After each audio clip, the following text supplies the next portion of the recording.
There's also a tremendous passion in his films. They're always being blamed as being cold, but they're not cold. They are perfect. And the perfection sort of encloses this deeply felt emotion, even if it's emotions of dread, like in The Shining, or of loss, as in The Killing, or Eyes Wide Shut and Full Metal Jacket. They reach out in ways that other films don't. And in that reaching out, they take you by your mind and by your heart in ways that ordinary films don't do. Well, joining me now on Open Book, a real treat for me, is Nathan Abrams and Robert Kolker. Both of these gentlemen are professors. Nathan Abrams, a professor in film at Bangor University, and Professor Robert Kolker, a professor emeritus at the University of Maryland. I think it's the Terrapins, right? Go Terrapins, right? And so, but the book is called Kubrick, an Odyssey. And this is one of the reasons why I tell all my viewers and listeners, you got to go to bookstores because you got to see what's in the shelves. And there I saw the Kubrick and Odyssey. I said, "Oh wow, okay, I got to buy this." My son and I are big fans of Stanley Kubrick, and the book is literally incredible. It's a great rendition of a lot of things that happened in the film industry over the last 50 years. But in addition to that, you guys are great writers, so I enjoyed it a lot. Why don't we start with you, Bob? It's great to have you on. Nathan as well. What a book. Why? Why did you guys decide to write the book? Tell us a little bit about your friendship or business relationship. Relationship with Nathan goes back a few years. We had already collaborated on a making of Eyes Wide Shut that was published, 5 years ago? Something like that. Hey everyone, it's Anthony Scaramucci here with some straight talk. Let me tell you, we've got 85% of our viewers who haven't hit the subscribe button yet. What's up with that? It hurts. Listen, I made my career by going all in. Right now, only 15% of our viewers are part of our subscribed family. So please take action. This helps us book more amazing guests. Hit subscribe, join our community, and let's turn these numbers upside down. Now back to the show. And we were in constant contact. We were both fanatic Kubrick fans, and more than fans, deeply involved in trying to figure out what Kubrick is about and what his work is about. I had been interested in starting a biography in the early 90s, but there was no way to get into the archives, not to mention to speak to Kubrick himself. He was busy and he was keeping everything close to the vest. By the time Nathan and I really got going and thinking about the biography, the archives had opened to the public at the London School of the Arts. And Nathan had gone through them practically beginning to end. We also spoke to Jan Harlan, who was Kubrick's brother-in-law, is Kubrick's brother-in-law, and was his producer on all the films since The Shining. And he was very helpful to us. And the things just began coming together. You know, this long quest on my part of 10, 20 years of wanting to do this. And Nathan's great facility at research and putting things together. The book emerged, and it emerged fairly quickly in about 2 years. We were lucky to get Faber and Faber as publishers in England, and luckier still to get Pegasus to publish in the US. So there are 2 versions of the same book available depending upon where you are. So Nathan, you did obviously you both did, but you did a tremendous amount of research on this. But there was new information that you had access to that you referenced. So tell us about the new information that enabled you to put this full life narrative together of Stanley Kubrick? Yeah, certainly. I mean, just one correction. Not to think that we've just been working on this for 2 years. Bob and I have been studying and teaching Kubrick for decades combined. The new information, well, there's this archive at the University of Arts London that Bob mentioned that's just jam packed with boxes.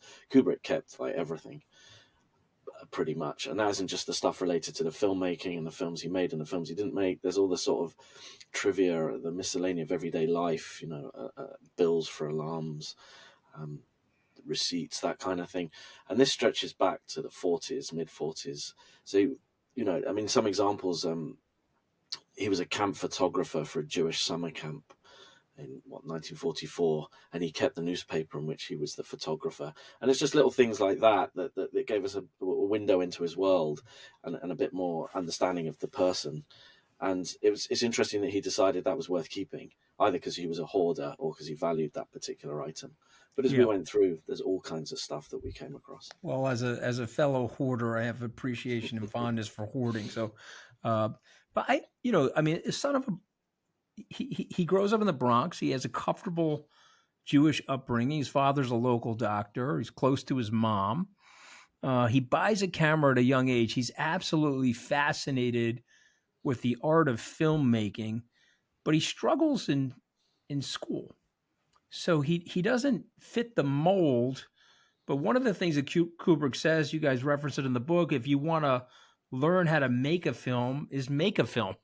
So he goes right into filmmaking, right? It's pretty amazing, right? He was a terrible student. And his parents even sent him off to California for a year with relatives to see if a change in scenery would help. It didn't. And he just made it out of high school. And most of the time he spent watching films and taking pictures in this early stage of his life.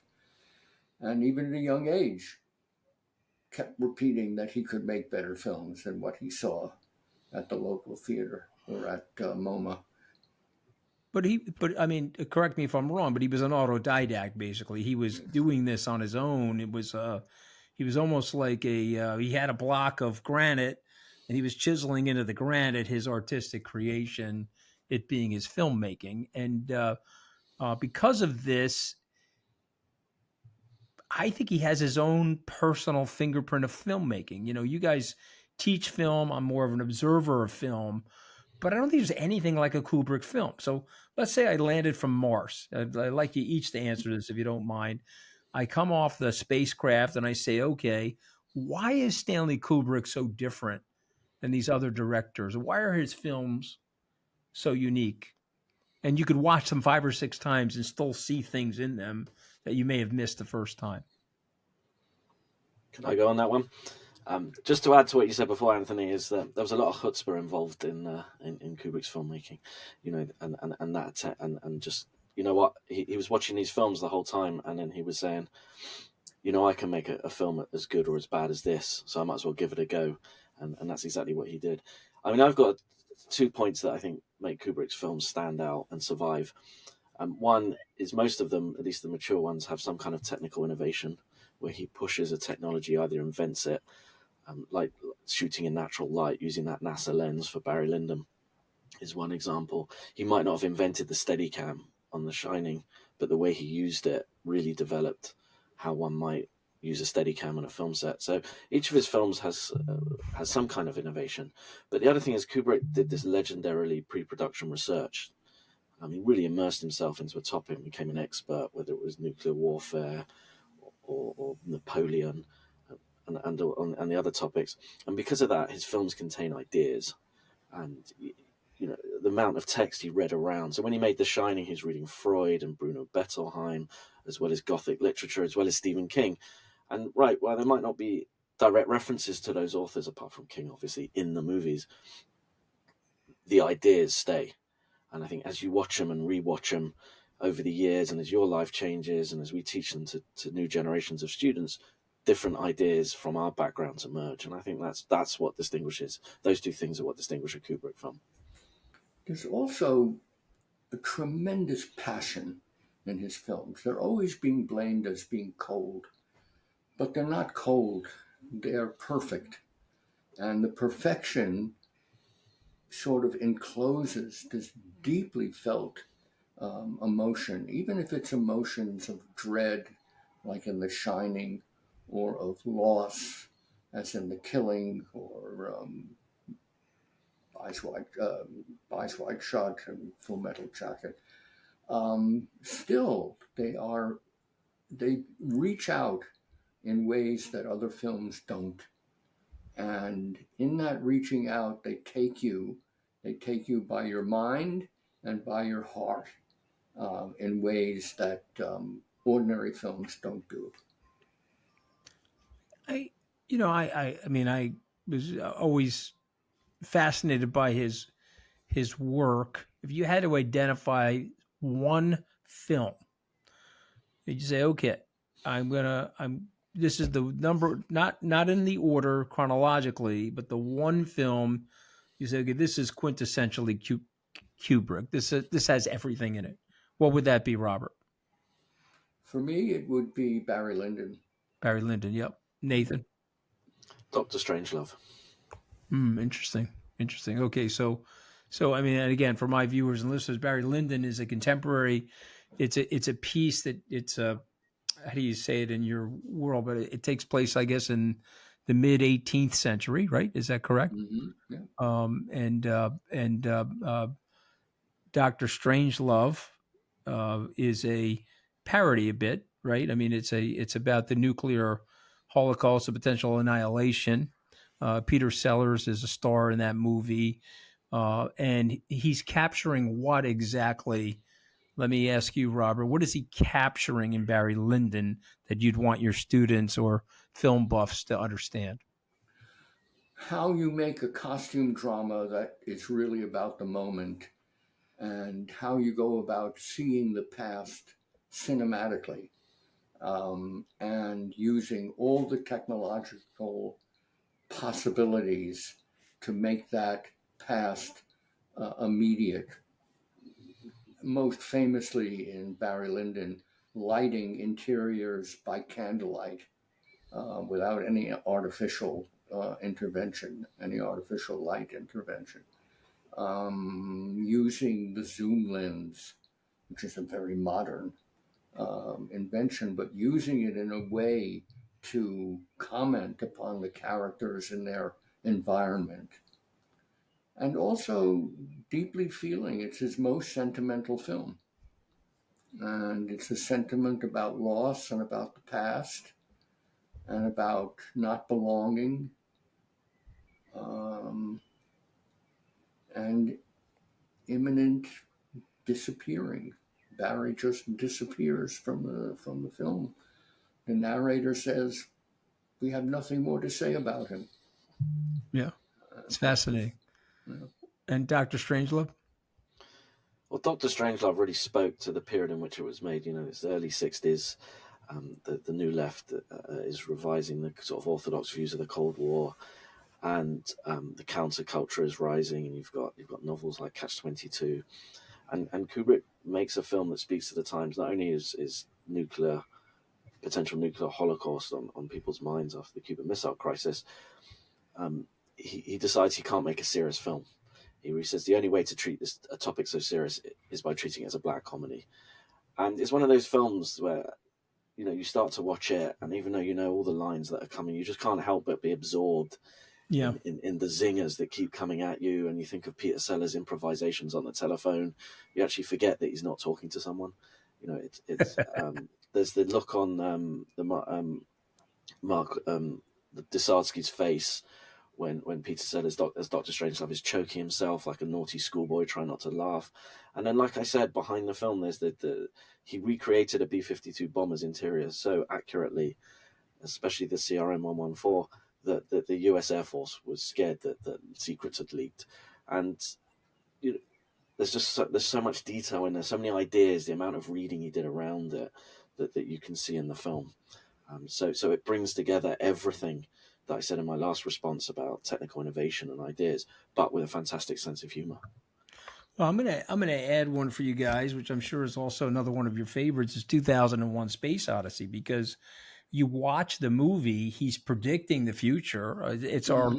It's the story of our lives unfolding for us. The Hmm. last 55 years, since the film came out, or 56 years, and of course the very famous artificially intelligent computer, which is named HAL, which is a little bit of a joke there, right? Because it was IBM, but he took the I and he moved it to the H, and he took the B and moved it to the A, and he had all of these little things that he was doing from an artistic point of view to get film buffs like the two of you and a amateur film buff like me excited to see what he was doing in the film and how to unpack it from his brain. But talk for a moment, both of you, if you don't mind, about 2001: Space Odyssey, because man, did he get so many things right about where we are today, even, and what we fear today. Yeah, I think 2001 is sort of outside of competition, which is why I don't name it as my favorite. It is the great um, Kubrick film. Is it his opus? Would you say that, Robert? That this I would say that none of the other films have as intense imagination and innovation and prophecy as 2001. Nathan may disagree, um, but it's a film that keeps speaking to us.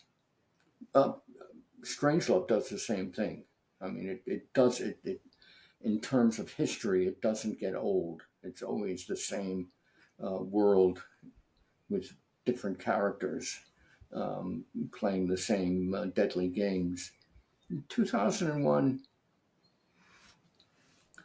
is the result of just intense work of many, many people. I mean, one of the things that we try to point out is that Kubrick was the master of a huge army of doers and thinkers, of scientists and um, sculptors and sketch artists and model makers.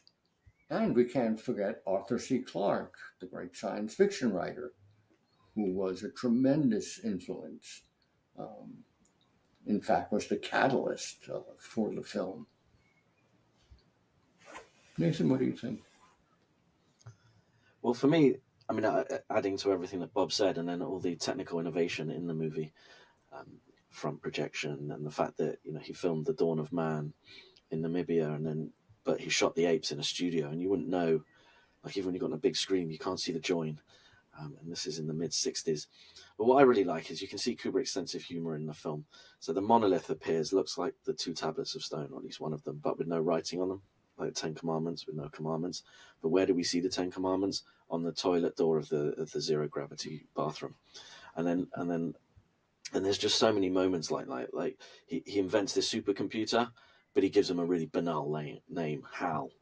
You imagine these days they wouldn't call any computer Hal. It would have some amazing supercomputer 3000, and when they're on the moon ship and they just want a sandwich, and they keep saying ham, ham, ham. It's like these banal moments, but also very funny moments in a movie that, unlike Doctor Strangelove, wasn't directly speaking to its times explicitly in the way that Doctor Strangelove was, but yet so clearly was speaking to what was happening in the United States and abroad in 1968 and during the Vietnam War, and where are we going as a species, and is violence what motivates evolution as one of the key questions in the film.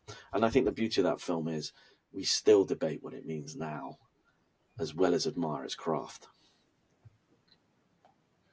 There's a wonderful disconnect in the film between the absolute banality of the human figures and the absolute wonder of their surroundings, both in the universe and in the equipment that they use, and Hal himself, who refers to himself as a conscious entity and who has the knowledge of what they're about to do before they do.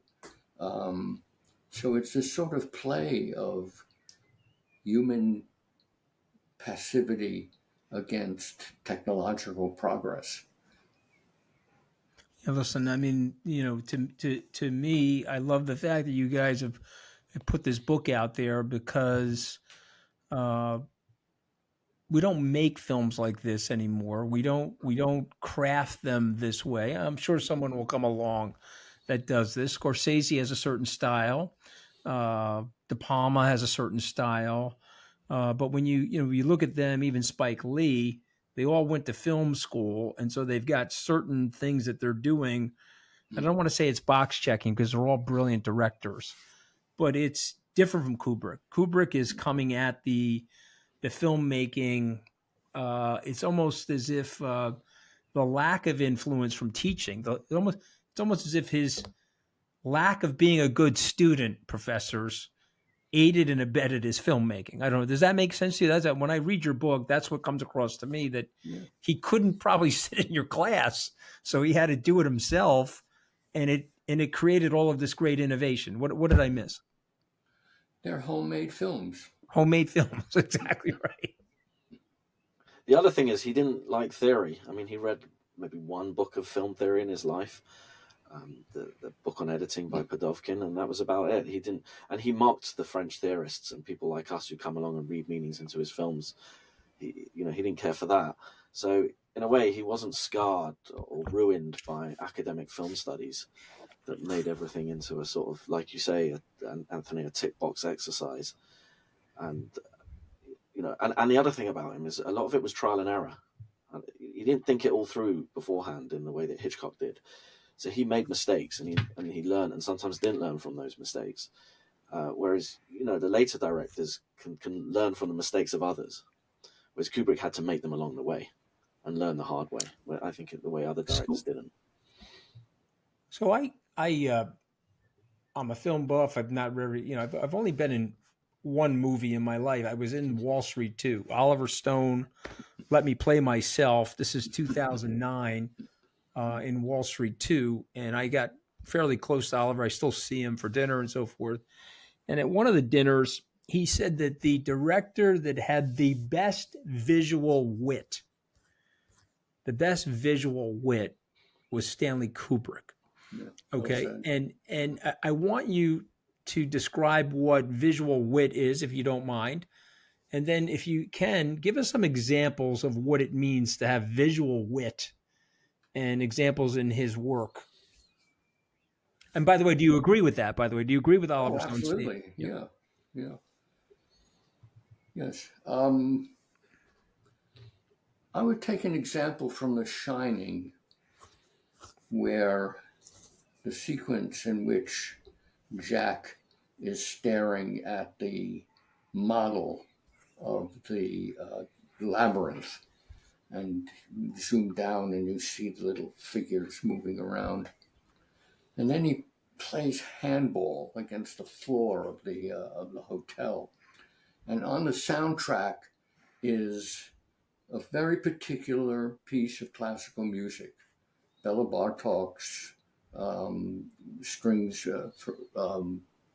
I've forgotten, concerto for strings, percussion, and celeste.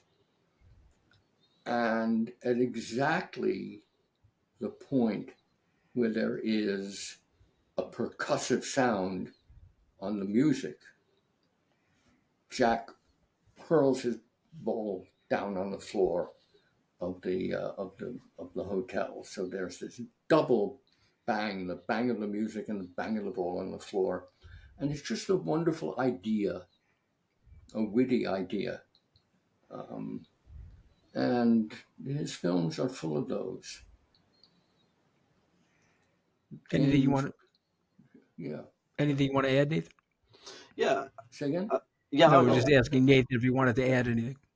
Yeah, I'll give you one tiny example, a sort of blink and you miss it moment in Eyes Wide Shut. So Tom Cruise as Bill is meeting the sex worker Domino, and as the camera tracks them around the corner, they stand in front of a bakery, and it's called Joseph Kreiber's Bakery, and it's an exact replica of Jonas Schimmel's on the Lower East Side.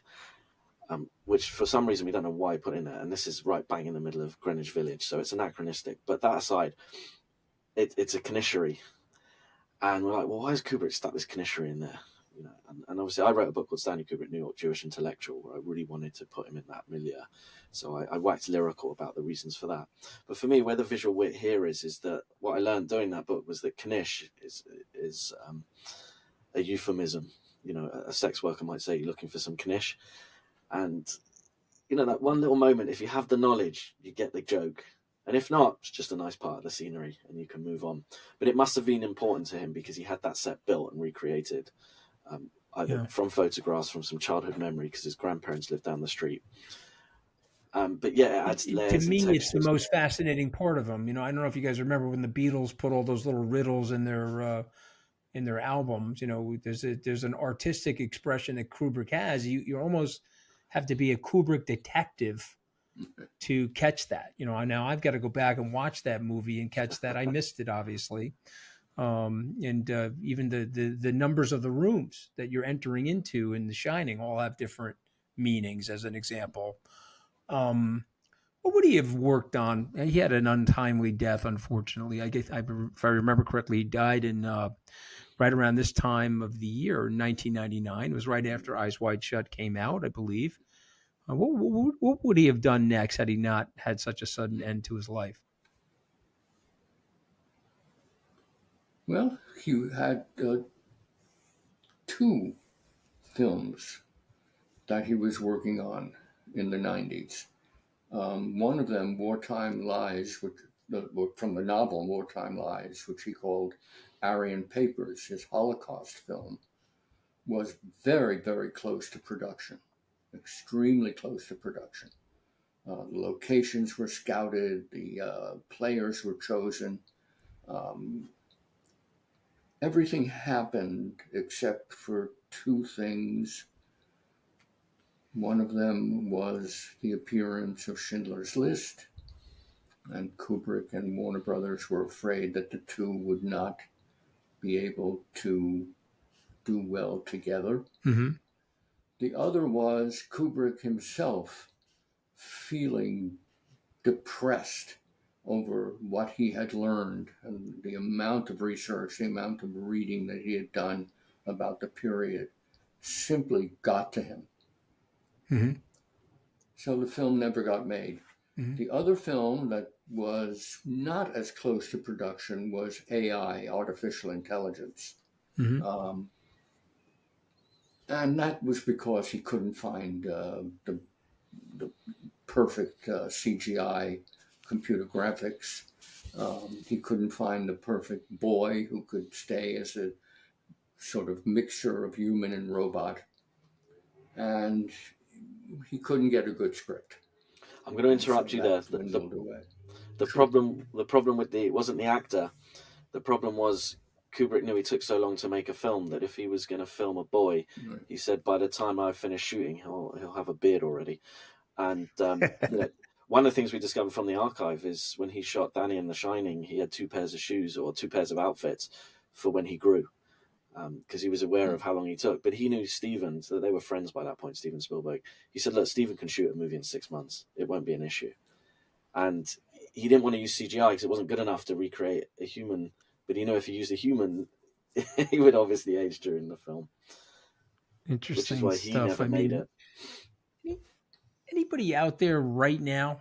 I'll ask both of you this question. Anybody out there right now? I mean, obviously, there's no one quite like him. I think he has his own unique fingerprint. But is there anybody out there right now that you would look to and say, "Wow, that man or woman has a unique perspective or a unique eye in filmmaking"? I think there are pretenders to the throne, but I'm not sure that they count. Okay. What about you, Nathan? Anybody? I have 2, and one which is going up in my ranking. Darren Aronofsky, and who has a very unique vision across his movies. But the one I'm really plumping for is Jonathan Glazer, who early in his career kind of steals. Mm-hmm. I mean, he says, I picked his pocket. I didn't so much pick his pocket as take his wallet, was the way that Glazer puts it. But if you watch The Zone of Interest, The Zone of Interest, I think if Kubrick had the opportunity to make it, that would have been the film about the Holocaust he would have wanted to make, because you don't It's need to show interesting. And anything. it's an incredibly powerful movie. Yeah. You mentioned Aronofsky. I spent the week scouting conference sites for our new conference for my business Skybridge, and I was at the Sphere, and I watched the Aronofsky film related to the environment on that 16K. I mean, I thought IMAX theater had something until you go to the Sphere and you see this movie. It's very, very powerful, very beautiful movie, but also a sad movie. Before I get to the last piece of this podcast, I want to ask you about that. The struggles for an artist, because I have the theory. I want to test it on you. The artist has a tendency to be very empathic, and so they can see the good and the bad of human beings, and sometimes it makes them depressed. Van Gogh, Picasso. I could list them. Kubrick had a little bit of that, yes. He had a certain amount of OCD, maybe more than a certain amount. Okay. Was he depressive? I don't think so. Okay. Nathan, what do you think? Well, I think he was drawn towards war. He loved military history. Military history turned, one of the reasons he wanted to make Napoleon. Military history turned into German history of the 20th century. German history of the 20th century inevitably led into the Holocaust. And in part, that was the reason why he didn't finish making that picture. He got too depressed. He saw the worst side of humanity, and he would have done extensive research. I'm talking more about situational depression with him, not depression, clinical depression. But I guess my point is that if you're that good as an artist, you can see things probably more clearly, or you're more empathic than some of us, myself included, I might add. You agree with that? He was an ironist. He always saw the world from multiple points of view. He saw the serious and he saw the absurd, and he saw how the two always bounced off of one another. I think that may have kept him from depression. That yeah, and also his deep involvement in reading, as Nathan says, he read and read and read.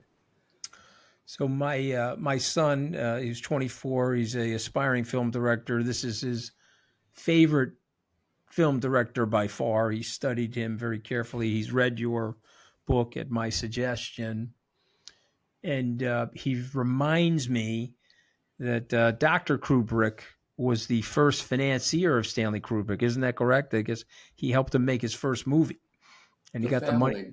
The family did. Yeah. Yeah, exactly. Yeah. And so he's like, Dad, you got to pony up here. Okay. See, so you guys put that in your book. It hurt me.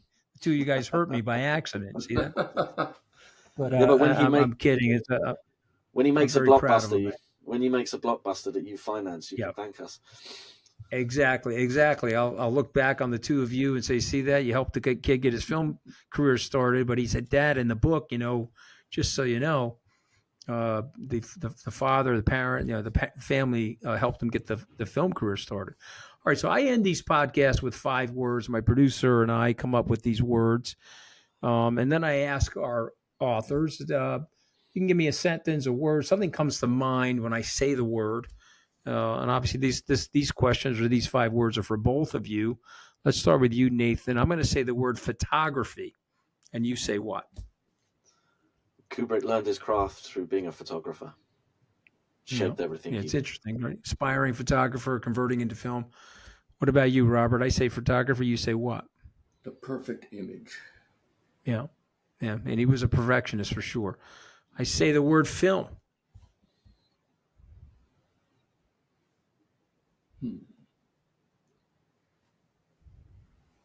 A way to tell a story so that the images and the sound convert the meaning, express the meaning. Nathan? Nothing was sealed down for Kubrick until he saw it. on the monitor on film. Didn't matter what his ideas were. He had to see that it looked right on film. Interesting. Say when I hear Kubrick in film, I think canvas. I feel like he's painting. He's almost painting on it. It's like a weird thing with this man in terms of his artistic capability. All right, I'm going to say the word, Nathan. I'm going to say the word Odyssey. You're going to say what?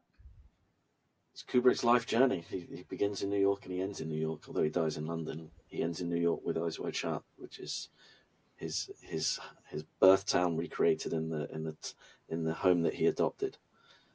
Mm-hmm. Robert, you want to add anything? The name of our book. Yeah. Well, that's what it is. All right, I'm going to say the words moon landing. What do you say to that, Robert? Moon landing. People can't give it up. Yeah. That silly notion that somehow Kubrick faked it. Kubrick did not fake the moon landing. Right. Of course. Well, I'm glad you said that, because I'm close to some of these astronauts. I find it reprehensible. I find it's a weird compliment to Stanley Kubrick, by the way. I will say that when it is brought up, because it's just a weird compliment. What do you say about the moon landing, Nathan? Well, it's the old joke that you've probably heard, but I'll say it anyway. Kubrick was asked to fake the moon landings, and being a perfectionist, he shot it on location. That is a great one. All right, this is the last word for both of you. When you hear the word Kubrick, what does it connotate to you? Let's go with you first, Robert. I say the word Kubrick. You say what? Films that I want to see again and again. Nathan? An intellectual. He used film to write his ideas. They weren't just visually like arresting, but what intellectuals put in books and articles, he put into his films. Yeah, it's just fascinating. It's almost as if he was able to capture all of that you would read. Sometimes they say, "Oh, the movie is worse than the book," or the movie doesn't quite capture the book. But then when you watch a Kubrick film, you're like, okay, he's more than done that. If anything, he's created his own masterpiece inside the masterpiece. And so this is the reason why I wanted to bring you both on. I'm very grateful for your time this morning. So the title of the book is Kubrick. It's an Odyssey. So Kubrick, an Odyssey. It's written by Nathan Abrams and Robert Kolker. It's a brilliant exposition of this man's life, but also his filmmaking style. And it was a real honor to have you on Open Book today, guys. Thank you so much for joining. Thank you very much. Thank you for having us.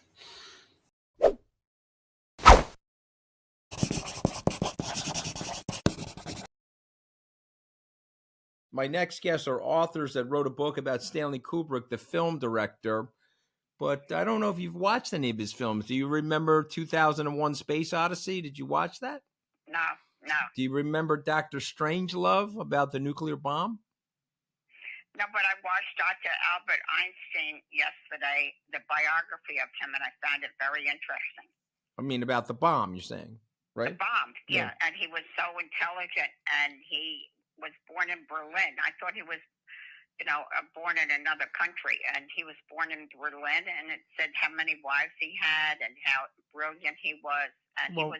But thank God he came to the United States. In the world. Right. Well, thank God he came to the United States. Why these people are so nuts, Right. Let the immigrants in, especially the smart immigrants. Let's cut it out. What's your favorite movie, Mom? My favorite movie, Notebook. Oh, the love story, huh? You like that one? Yeah, and she had dementia at the end, and it showed how he took care of her, and I thought that was a beautiful movie. Okay, so the Nicholas Sparks novel that got turned into a movie, right? And right. That's your favorite? What about one of the older movies? Any of the older movies you like? I'm not too much of a movie goer. I guess, I don't know. I don't know right offhand. No, I don't. Right. I like to watch things. I like to see. I like things about the mind. You like things about the mind, right? You spend a lot Yes, of time reading Van about the Gogh. mind, right? Mm-hmm. Excuse me? No, I said you like reading about the human mind, right? Yes, I find the human mind very interesting. I read the whole cover of Van Gogh from cover to cover on how he cut off his ear and how he made the wild horses and the beautiful flowers. He gave us the colors of the flowers. I thought he was brilliant, even though he was bipolar. And I thought that the part of him being bipolar was very interesting on how he did all his major work when he was at that manic depressant type of at a manic state. Right. All right, Ma. I appreciate. I like to read. What did you say? You like to what? I like to read your books too. So okay, thank you, Ma. I didn't get Bitcoin yet. All right, I'm gonna bring it over, Ma. I'll drop it off for you. Okay. All right, love you, Ma. Love you very much. All right, see you. All right. Hey, thank you for watching this episode. If you enjoyed this episode, here's another one right up here that you might like. AI is not going to be a luxury for us. We're going to need AI to help us do the massive amount of things that need to be done to provide healthcare to people. An oil refinery and a hospital can have the same operating budget, but an oil refinery has 12 people working in it. A hospital has thousands of people. Okay, so joining us now on Open Book is Dr. Ron Razmi. He's the co-founder and managing director of Zoe Capital. But the book is fascinating, and thank you for coming on, sir, because I want to talk to you a lot about what you're doing. The title of the book is AI Doctor, The Rise of Artificial Intelligence in Healthcare. And so I've read a lot about AI over the course of my life, the perils and pitfalls of AI, but this part of AI I find to be completely amazing, and this could be quite transformative for the next several generations of next several generations of citizens of the world, for that matter. But before we get there, Doc, tell us a little bit about your background before we frame out what you're working on. Sure. And thank you for having me on. And I'm a big fan, and actually listened to the podcast and some great episodes and insightful discussions. Really, the long form where you can get into the story behind the story is great, especially if you're dealing with something like AI and healthcare, which are complicated and there are a lot of layers. I started out my career as a cardiologist. I was doing my training at the Mayo Clinic, and I got involved in technology development to improve delivery of healthcare. And that ignited my interest to be on the technology and entrepreneurial side of healthcare. So I went back to business school, and after business school, I joined McKinsey. So I worked in the healthcare group at McKinsey for a number of years before I saw the digital health revolution coming. And the digital health revolution was right after iPhone was released. You had smartphones, now you have health apps, you have smartwatches and so forth. So those of us with a background in healthcare and technology got excited that we can change how healthcare is delivered more efficiently, more effectively, using modern technologies like smartphones and digital wearables and all of that good stuff. It's been more challenging than we thought, to say the least. And we'll get into some of those reasons, but AI is now giving us a reason to be optimistic that we could improve quality, improve convenience, and lower cost at the same time, but not overnight. I mean, one of the things you say, which I totally agree with, the machine has no emotion, so the machine is analyzing data. I think it's the quintessential objectivity. There's no, it's so powerful that it can think of thousands and thousands and thousands of different permutational outcomes of what something could be, which could help you from a diagnostic perspective, rule things out and rule things in. But my question to you, though, sir, is that given the overall space what is the real impact? Is it cost savings? Is it drug discovery? Is it prescription, meaning going to give the precise prescription to the person pursuant to exactly what they have and what their blood type is and all that other stuff? Or is it all of it? Or where do you think we're going to, what's the first mover for healthcare AI that's going to get everybody looking around saying, this is it, we got to use this all the time? So I was on Power Lunch on CNBC a couple of weeks ago. The first question that Tyler asked was, Jamie Dimon said on this network an hour ago that AI is going to cure cancer. What say you? You have the book.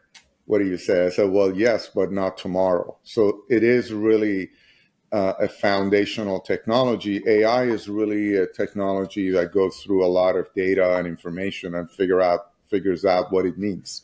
That's what AI is. So when you're dealing with healthcare, you're dealing with a lot of information. A human body has billions of genes, trillions of microbiomes. We don't really know how all of this stuff works. We've made progress. Life expectancy has gone from around 35 to 80 in the last 150 years. However, all of that is in light of the fact that we really don't know how human body works. We almost know nothing about the brain. That's why we don't have anything for dementia and a lot of the brain diseases. So now we're coming into this fight with this powerful tool that helps us find relationships between our genes and our immune system and the foods that we eat and all of this stuff. So there are magnificent things ahead for us. But just like I told Tyler, it's not a year or two out. It might be a decade or two out for the really lofty, ambitious stuff like curing cancer and figuring out the secrets of the human body. However, there are immediate use cases around administration of healthcare, improving patient experience, home-based diagnostics that can make an impact in the next few years and provide a step forward. But the book is almost 370 pages long. There are 14 chapters in there, each that break down AI in diagnostics, AI in therapeutics, AI in drug discovery. So when you have a foundational technology, the use cases are many. It's just that some are going to be more doable in the short term. And those are also the investable use cases. Okay, so Elon Musk and Google and these guys have been working for the last 10 years on self-driving cars.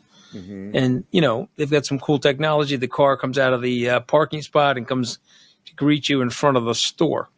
That one seems to be working okay. But in general, driving, getting on and off the highway, they seem to be having a problem with. Should we be concerned about AI not having that human touch and potentially hurting us somehow? Making a mistake, crashing the car metaphorically. In 2017, there were 5 FDA-approved AI products. Now there are almost 1,000. So there's been an explosion in AI for healthcare products. However, almost all of them are classified as human assistants. So a radiologist still needs to review an image that an AI solution reads. So humans are going to be included in this process for the foreseeable future. AI makes errors. AI doesn't have judgment. There are things that you can train an AI model to do a lot of things, and it does it consistently. It doesn't get tired. It probably does it much more precisely than humans. But there are things that evaluating the cost of making a mistake is not something that AI can do. So right. You and I can have all the data telling us to do something, but our instinct tells us there's a guy with a machete behind the door that we're about to open up. AI doesn't have that ability to calculate the cost of making an error. So it's Right. going to need human supervision, but you can offload a tremendous amount of activities onto AI that are being done manually right now in healthcare. Healthcare, the number one problem in healthcare is the shortage of resources. We have a massive shortage of resources in the US. I was in the Middle East as part of my book tour. I went to Bahrain, I went to Saudi Arabia, I went to UAE. Everybody was complaining that they don't have enough doctors, they don't have enough nurses, they don't have enough hospitals. And we're suffering from exactly the same problem. So AI is not going to be a luxury for us. We're going to need AI to help us do the massive amount of things that need to be done to provide healthcare to people. If an oil refinery and a hospital can have the same operating budget, but an oil refinery has 12 people working in it, a hospital has thousands of people. Okay. I want to get to. I mean, I think it's fascinating, but I want to get to the government. So I'm going to make you the czar. You're now the guy in charge of all healthcare related to AI, AI related to healthcare. So forget about Democrats or Republicans, and forget about left-leaning strategies or right-leaning strategies. What is the right policy? What would you be promulgating? Yeah, I mean, government is critical in this. It's important to keep in mind, working on a follow-on book that talks about supply-side economics. And you ask what does supply-side economics have to do in AI and healthcare? I've been writing about economics, macroeconomics for years. But one of the outputs of supply-side economics that started in the early 80s was tax cuts, which supposedly would cause economic growth and there would be prosperity for everybody and so forth. And to say it hasn't worked out like that is really understating it. What's happened is when you do tax cuts, you have that budget deficits. We haven't seen the growth that these tax cuts, you see a short-term bump in growth, but you don't see a long-term increase in growth. And as a result of it, you start cutting government expenditures. And R&D expenditure is one of the first areas to go. It's important to realize almost all the technologies we're using today were developed using public sector funding, decades of research in universities, and then they end up becoming commercial ready. So AI has been developed through public sector funding over the last few decades till it reached the point where it was ready for Google and Amazon and everybody else to use the foundational technology and apply it for commercial use. So if I'm the health AI czar, first thing I do is make sure there's robust government funding to continue working on the very basic issues that need to be solved in order for everybody else to have the right tools to put their ideas on top of those tools and create commercial products that improve healthcare, transportation, manufacturing, and so forth. So government funding for basic R&D is one of my pet peeves. And that's why sort of writing about economic issues is critical, because they're so closely tied together. But also, a lot of the data, the way we collect data today in healthcare doesn't yield itself to easy AI analysis. So the data is written in narrative formats. There are no standards. It's hard to analyze that data. We need to come up with new standards on how we collect healthcare data in order to make it easy for AI to analyze. Since AI can take over a lot of the analysis and follow up with patients and create the opportunity for us to do proactive health rather than reactive health, going upstream and figuring out what are the infrastructure things we need to do in terms of aggregating everyone's data in one place, I mean, like I had an accident by George Washington Bridge last year where they had to bring an ambulance and they took me to Harlem Hospital. I'm semi unconscious. They have none of my records. I get my primary care at Weill Cornell downtown in Tribeca, near where I live. When I went in a few months later for my annual physical, they did not have a record of my accident.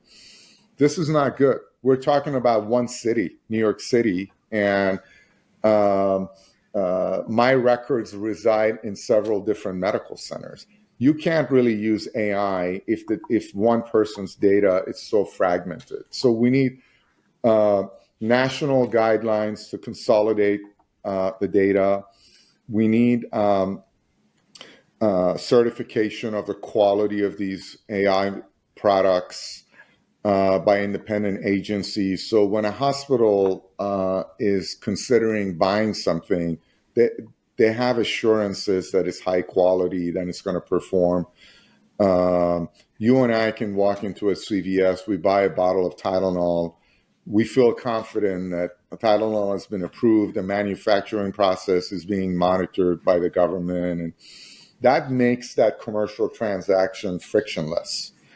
It's good for CVS, it's good for you, it's good for government, they collect their tax dollars and so forth.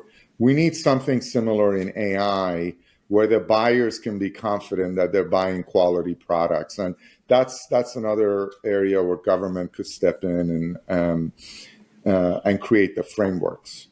So government does have a big role, and I hope they become very proactive with it. Okay, give us some predictions. Wrote a great book. It's 5 or 10 years out from the date that the book was published. What's going on in the world? Am I going to a doctor still? Am I talking into a computer about my symptoms? Are they sending me a remote test kit at home to check my vital signs? Do I have a general practitioner? A couple of things. Do I need my psychologist? Can the AI be my shrink? Great questions. First of all, I would say, given the strain that providing healthcare is putting on government budgets in all advanced economies, US, Europe, Japan, and so forth, being able to dial AI up as soon as possible to lower cost of care and improve quality and so forth. Talk about addressing budget deficits and improving government's ability to deal with an aging population.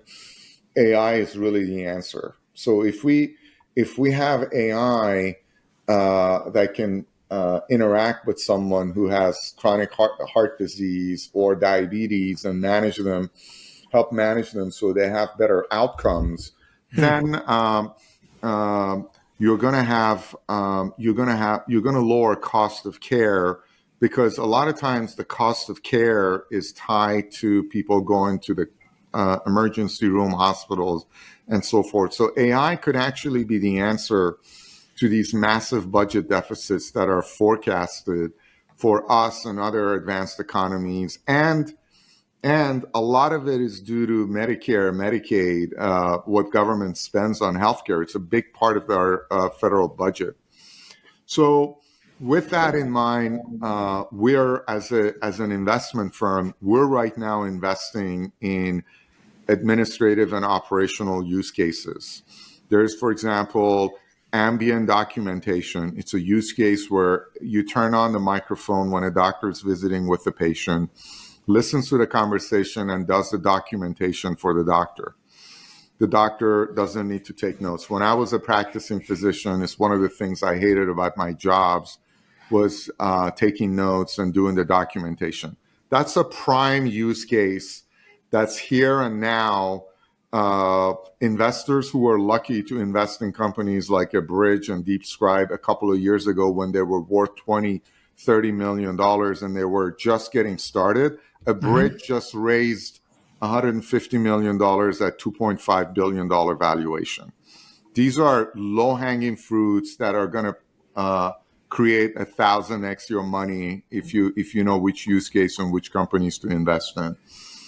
We're looking at technologies for coding. The doctor has to do coding in order to submit for reimbursement. It also used for public health and so forth. AI could read the doctor's note and do the coding for them. Another really pain in the ass, busy work. There is now AI on your smartphone that if you feel like you might have a urinary tract infection, something that's very common in females, you can pick up a kit from the drugstore and do a strip at home and hold your smartphone, and it tells you if you have a urinary tract infection. So you're going to have administrative and operational use cases. You're going to have use cases, for example, a chatbot that listens to you mention your complaints and connects you with the right level of care. It's not going to replace your doctor, but it's going to direct you more efficiently to the right level of care and help that doctor take care of you a lot more efficiently. Those are the immediate, the next 5-year type things. Okay. All right. At this point in the podcast, I have 5 words that I read out to my authors. Mm-hmm. And then I ask them to respond to the 5 words sort of tied to their books. And so I'm going to say the word, whatever comes to your mind, you talk to me about it. Okay, you ready? Sure. So I say the word healthcare. You think what? Responsible for 30% of all economic growth since the Industrial Revolution, according to McKinsey. Yeah, and I agree. And that's the 35 to 85 move that you were discussing, right? You know, that's led to the higher quality of life for this little animal on this planet called humans, right? Exactly. And, you know, you'll either improve productivity or more people working to have GDP growth. No question. I say the word patient. What do you think?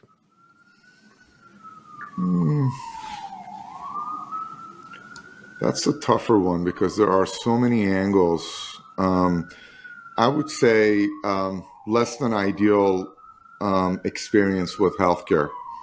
Okay. I mean, if you think about hospitality, a lot of the other parts of the economy, since the digital revolution, our experience has improved so much. But healthcare is still very frustrating.